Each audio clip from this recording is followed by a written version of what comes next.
அனைவருக்கும் வணக்கம். மிதுன ராசினியர்களுக்கு நிகழ்ந்து கொண்டிருக்கும் ஜூன் மாதம் இந்த 3 முக்கிய நாள்களில் நீங்கள் அதிக கவனத்தோடு இருக்க வேண்டுங்க. அப்படிப்பட்ட நாள் என்னன்னா, இன்றைய நாளில் என்ன மாதிரியான சூழ்நிலைகளை நீங்கள் சந்திக்க நேரிடும். குறிப்பாக மிதுன ராசினியர்களை பொறுத்த வரைக்கும் உங்களுடைய ராசிக்கு 8ஆம் இடமான மகர ராசியில் சஞ்சரிக்கக்கூடிய இத்தருணம் சந்திராஷ்டமமாக கருதப்படுதுங்க. அதாவது ஜூன் மாதம் 22, 23, 24, 25 ஆகிய நாட்கள்ல சந்திராஷ்டமம் நிகழுதுங்க. இன்றைய நாளில் கிரகங்களுடைய சஞ்சார நிலைகள் என்ன என்று பார்க்கும்போது, மேஷத்தில் செவ்வாயும், ரிஷபத்தில் சூரியன், சுக்கிரன், குரு ஆகிய கிரகங்களும், மிதுனத்தில் புதனும், கன்னிராசியில் கேதுவும், கும்பத்தில் சனி பகவானும், மீனத்தில் ராகுவும் சஞ்சரிக்கிறாங்க. இந்த காலகட்டங்கள்ல நீங்கள் என்ன செய்ய வேண்டும், என்ன செய்யக்கூடாது, என்ன செய்தால் என்ன மாதிரியான நன்மைகள் எல்லாம் ஏற்படும், குறிப்பா இந்த சந்திராஷ்டம நாட்கள்ல நீங்கள் செய்ய வேண்டிய பரிகாரங்கள் என்ன என்பது குறித்தான முழுமையான பதிவை தான் இந்த வீடியோல நம்ம விரிவா பார்க்க போகிறோம். இன்னைக்கு உங்களுக்கு சந்திராஷ்டமமா, உங்களுக்கு பயமோ பதற்றமோ வேண்டாம். சந்திராஷ்டமம் வந்தாலே பலரும் பயமோ பதற்றமோ வந்துடும். சந்திராஷ்டம நாள்ல ஏற்படும் பாதிப்புகள் நீங்குவதற்கும் நாம் சில எளிமையான பரிகாரத்தை செய்தால் பயமின்றி அந்த நாளினை நம்மளால கடந்து விட முடியும். ஜோதிட சாஸ்திரத்தில் ராசி பலன் பார்க்கும் பலரும் நமக்கு சந்திராஷ்டமம் என்றைக்கு என்று பார்ப்பது வழக்கமாகி இருக்கு. சந்திராஷ்டம நாள்ல புதிய முயற்சிகளை மேற்கொள்ள கூடாது என்று சொல்வாங்க. அதே போல புதிய ஒப்பந்தங்கள்ல கையெழுத்து போடக்கூடாது என்றும் சொல்வாங்க. ஏன் இந்த சந்திராஷ்டம்னா அப்படி என்ன அப்படிங்கறதான் பார்க்க போறோம். சந்திராஷ்டமம்னா சந்திரன் பிளஸ் அஷ்டமம், அதாவது சந்திராஷ்டமம். சந்திரன் உங்களுடைய ராசிக்கு 8ஆம் இடத்தில் இருக்கும் 2.25 நாட்களை தான் சந்திராஷ்டம காலம் என்கிறோம். அதிலும் குறிப்பா நீங்கள் பிறந்த நட்சத்திரத்திற்கு 17வது நட்சத்திரத்தில் சந்திரன் சஞ்சாரம் செய்யும் காலம்தான் இந்த சந்திராஷ்டம நாளாகும். ஒருவருடைய மனதுக்கு அதிபதி சந்திரன். அவர் ஒரு ராசிக்கு 8வது வீட்டில் மறைவு பெற்றிருக்கும் போது மனதில் தேவையற்ற சஞ்சலங்கள் ஏற்படக்கூடும். மனம் அமைதியின்றி தவிக்க நேரிடும். தெளிவான முடிவுகளை எடுக்க முடியாமல் போகும். எனவேதான் பெரும்பாலானோர் இந்த சந்திராஷ்டம தினங்கள்ல எந்த ஒரு புது முயற்சியிலும் ஈடுபடாமல் வழக்கமான பணிகள்ல மட்டுமே கவனம் செலுத்த வேண்டும் என்று முடிவு செய்வாங்க. இந்த நாளை பொறுத்த வரைக்கும் நம்ம சும்மா இருந்தாலும் நம்மளுடைய சுழி சும்மா இருக்காதுங்கிறத கதையா நம்மளே தேவையில்லாத இடங்கள்ல வாயை விட்டு மாட்டிக்கிட்டு நம்மளே வினைய இழுத்துக்குவோம். உண்மையில சந்திராஷ்டமம் என்பது எல்லோருக்கும் கெடுதல் செய்யுமா அப்படின்னு கேட்டீங்கன்னா நிச்சயமா அதுதாங்க இல்ல. சந்திராஷ்டமம் என்றாலே இன்றைக்கு எல்லோர் மனதிலுமே ஒருவித அச்ச உணர்வு ஏற்படுது. ஆனா அப்படி பயப்பட தேவையில்லை. சந்திராஷ்டமம் எல்லா நட்சத்திரங்களுக்கும் தொல்லை தராது. குறிப்பா ரிஷபம் மற்றும் கடகராசியில் பிறந்தவர்களுக்கு சந்திராஷ்டமம் நல்லது மட்டுமே செய்யும் என்பது ஜோதிட சாஸ்திரத்தினுடைய விதியாகும். சந்திராஷ்டமம் என்பது ஒரு ராசியில இருந்து 8வது ராசியில் சந்திரன் சஞ்சரிக்கக்கூடிய காலம்தான். இத மிக சரியா குறிப்பிட்டு சொல்லணும் அப்படின்னா, ஒரு நட்சத்திரக்கு 17வது நட்சத்திரத்தின் பாதத்துல சந்திரன் சஞ்சரிக்கும் போது அந்த நட்சத்திரத்துக்கு சந்திராஷ்டமம் வரும். உதாரணமா விருச்சக ராசியில் சந்திரன் சஞ்சரிக்கும் போது அந்த ராசி மேச ராசிக்கு 8வது ராசியா அமையுது. எனவே விருச்சக ராசியில் சந்திரன் இருக்கக்கூடிய இந்த 2.25 நாட்கள் மேச ராசிக்கு சந்திராஷ்டம நாளாகும். ஆனா மேச ராசியில் பிறந்தவர்கள் அனைவருக்கும் 2.25 நாள் சந்திராஷ்டமம் என்று சொல்லிவிட முடியாது. கரெக்டா துல்லியமா சொல்ல வேண்டும் அப்படின்னா மேச ராசியில் அஸ்வினி, பரணி, கிருத்திகை முதல் பாதம் என்று 3 நட்சத்திரங்கள் இடம்பெறுது. அதே போல விருச்சக ராசியில விசாகம் 4ஆம் பாதம், அனுஷம், கேட்டை ஆகிய நட்சத்திரங்கள் இடம்பெறுது.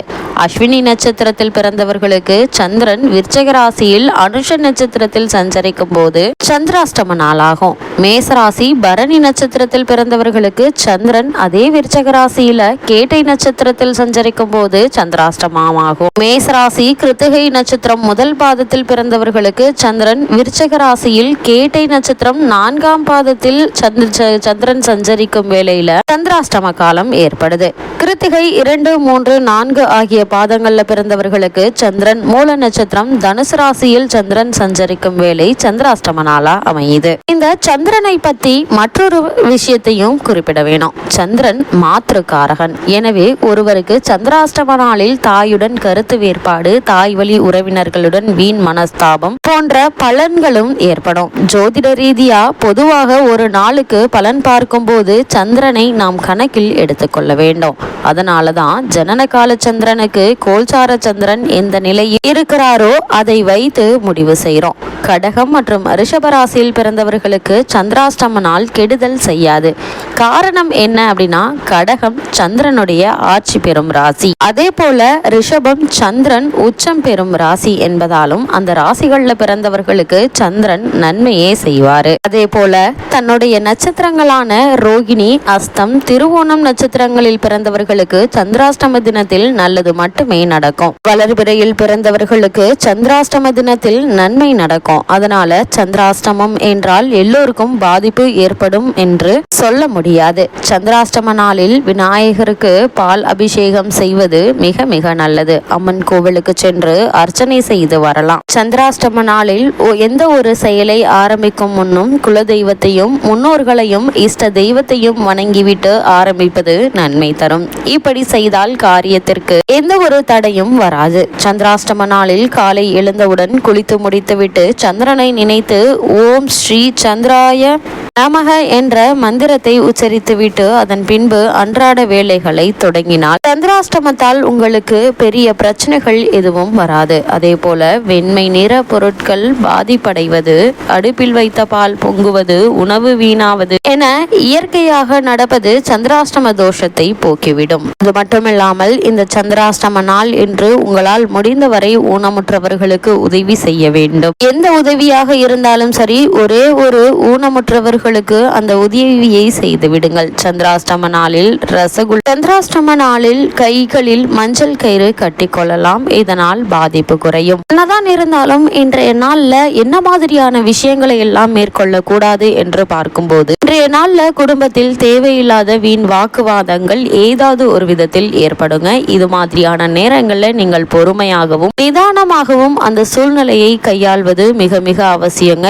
ஏன்னா எங்கோ போக வேண்டிய சண்டை கடைசியில் உங்களுடைய தலையில் விடிவது போல அந்த பிரச்சனை உங்கள் மீது திரும்புவதற்கான வாய்ப்புகள் அது அதிகம் உண்டுங்க. அதே போல இன்றைய நாட்கள்ல வெளியூர் பயணங்கள், நீண்ட தூர பயணங்கள் ஆகியவற்றை தவிர்த்து விடுவது மிக மிக நல்லது. அதே போல இந்த சந்திராஷ்டம நாளை பொறுத்த வரைக்கும் தான் சும்மா இருந்தாலும் தன்னுடைய சுழி சும்மா இருக்காதுங்கிறத கதையா நீங்களே போய் வம்பை விலை கொடுத்து வாங்கக்கூடிய சூழ்நிலைகளும் பல விதத்தில் ஏற்படுவதற்கான வாய்ப்புகள் உண்டு. இது மாதிரியான நேரங்கள்ல குறிப்பாவே இந்த சந்திராஷ்டம நாட்கள் வருகிறது என்றாலே நீங்கள் பொறுமையாகவும் நிதானமாகவும் கூடுமான வரைக்கும் மௌனமாகவும் இருப்பது மிக மிக நல்லது. குடும்பமாக இருந்தாலும் சரி, அல்லது நீங்கள் வேலை செய்யக்கூடிய உத்தியோகம், வியாபாரம் செய்யக்கூடிய இடம், தொழில் செய்யக்கூடிய இடங்கள் எதுவாக இருந்தாலும் அந்த இடத்தில் சூழ்நிலைக்கு ஏற்ப பொறுமையாகவும் உணர்ச்சி வசப்படாமல் சூழ்நிலையை கையாள்வது மிக மிக நல்லது என்பதை கிரகநிலைகள் உங்களுக்கு அறிவுறுத்துது. குறிப்பா சந்திரனுடைய அஷ்டம நிலை உங்களுக்கு அறிவுறுத்துது.